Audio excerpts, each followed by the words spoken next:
Hi, I want to talk to you today about time management tactics. So this gets into prioritizing the tasks and milestones on a project to get it to the most efficient level. A lot of things can impact your project, but time management is really critical to make sure you get things done when you say you're going to get them done. So this is important from both the project manager standpoint, but also from the team member standpoint. So when you're working on projects, you want to avoid procrastination. You want to avoid things that could distract you away from the work to be done. And you can set, as a project manager, you can set expectations with the team that they aren't surfing the internet, that they aren't doing other things, and that their phones are maybe on silent or something like that. And I'll talk a bit more about that in a minute. But you really want to coach them on how they can avoid disruptions that then cause procrastination, which can really eat up a lot of time. As a project manager, you can use your tools to help with this.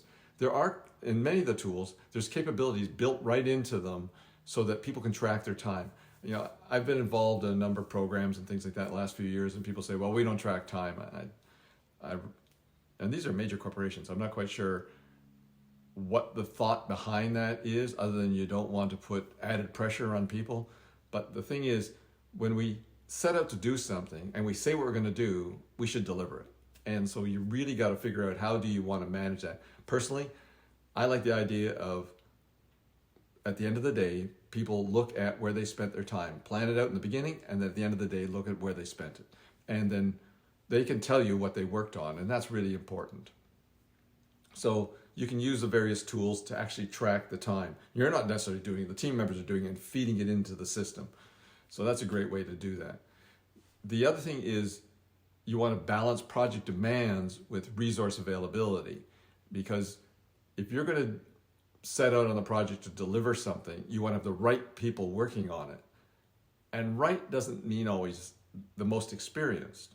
If you have a tight time frame, sure, that experience is critical. If you have a longer time frame, this may be the opportunity to put more junior people into some of the pieces of work so that they can learn and become more effective team members in the long run. This does a couple of things. One is, obviously, it helps, it does three things. It helps get the work done, but it also helps expand your team's capabilities.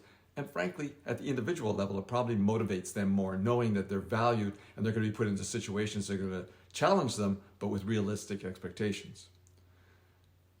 And this goes down to the idea that on time management, that you start teaching them, as well as other people, how to manage their time and making sure that they're reporting out accurately what they say they're going to do and what they got done. And it also, with units of work, that when it comes into the planning, when people are talking about what are we going to do in the next month or whatever, and using Agile or something, that you actually lay out the work, and then you have the team members actually do the estimation and track against it.